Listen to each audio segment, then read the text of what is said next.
Horror Stories, The Hat Man's Collection. My eyes snapped open at 3:33 a.m. Again. I couldn't move. My body was frozen, pressed into the mattress like invisible hands were holding me down.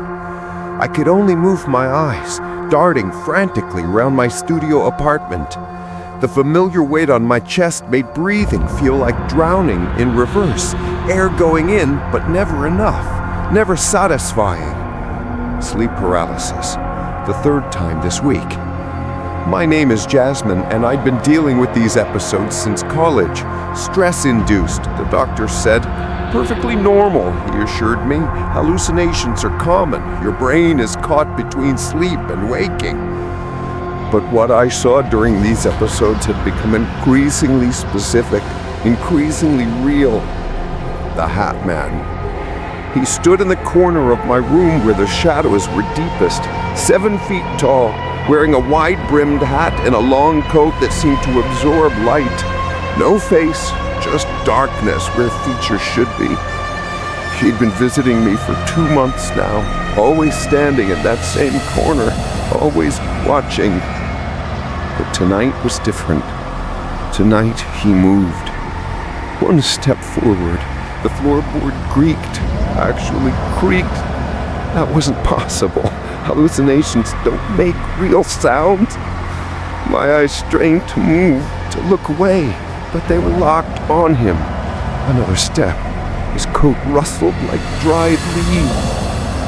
Finally awake, Jasmine. I've been so patient. This wasn't happening. Sleep paralysis hallucinations don't speak in complete sentences. They don't know your name. I tried to scream, but my throat produced only a strangled wheeze. 47 nights I've watched you. You're almost ready. Ready for what?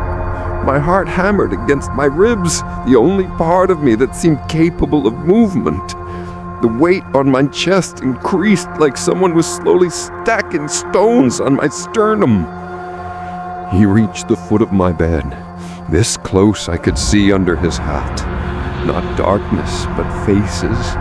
Dozens of faces, all with eyes wide open, all silently screaming, all looking exactly like mine.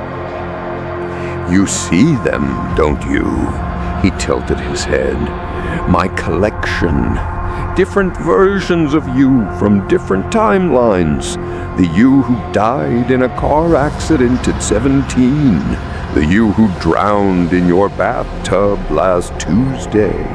The you who took those pills after Marcus left 6 months ago. Marcus? My ex who'd left 6 months ago. How did he know about Marcus? How did he know about the pills I stared at but never taken? Every time you experience sleep paralysis, you die a little. A part of you splits off, pulls through the cracks between waking and sleeping. I collect those pieces, and tonight, after 47 visits, I finally have enough pieces to complete my work. The faces under his hat began to move, pressing against some invisible barrier, their mouths forming my name. Jasmine, Jasmine, Jasmine. My pinky finger twitched, just barely, but it moved. The paralysis was breaking. If I could just hold on a few more seconds. No, no, no. The Hat Man reached out with one impossibly long arm. His fingers were like tree branches, gnarled and black. You're so close. Just one more piece. His hand pressed against my forehead, and suddenly I was everywhere and nowhere. I saw myself from above, lying rigid in bed. I saw myself from below, falling through endless darkness. I saw myself from inside, watching my own terrified eyes. I was fragmenting, splitting apart like a shattered mirror. In each fragment, I was dying differently, suffocating, burning, freezing, dissolving. Each death was real, was happening, had happened, would happen. The Hat Man was pulling me apart, collecting each dying version of me. But in one fragment, I saw something else. A woman, older, sitting at my desk. She was writing in a journal, and I could read the words. The Hat Man feeds on fear. He needs you to believe. Stop believing, and he starves. Journal.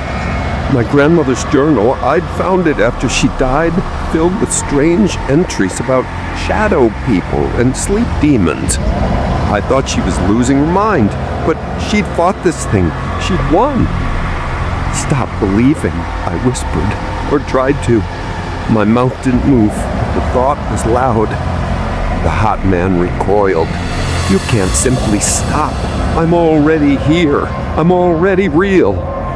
Your hallucination, I thought harder. A misfire in my temporal lobe. A symptom of REM atonia, nothing more. His form flickered like pad reception. The faces under his hat began to fade, their screams growing distant. He laughed, a sound like glass breaking in reverse. Oh, Jasmine, even if I'm not real, the 46 pieces of you I've already collected are real. Where do you think your memories have been going? Why can't you remember your 8th birthday, your first kiss, your mother's maiden name? He was right. There were gaps, growing gaps in my memory.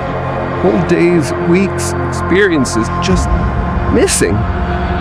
Every time you enter sleep paralysis, I take a piece, and eventually there won't be enough of you left to wake up. You'll be trapped here in the space between, with me, with all the versions of you. My body suddenly released. I gasped, jackknifing up in bed, hands clawing at my chest. The corner where he had stood was empty. Just shadows. Just my coat hanging on a hook. But on my nightstand was something new. A photograph I'd never seen before. It showed me at my 8th birthday party, the birthday I couldn't remember. In the background, barely visible, stood the Hat Man. He'd always been there. In every photo, in every memory I'd lost, he was there. I haven't slept in 3 days. I can't.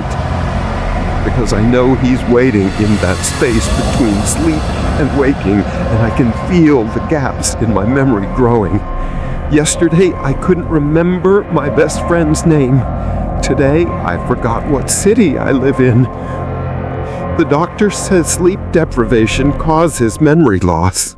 He's prescribed stronger sleeping pills. But I know the truth. The Hat Man is patient. He has 46 pieces of me. He only needs one more.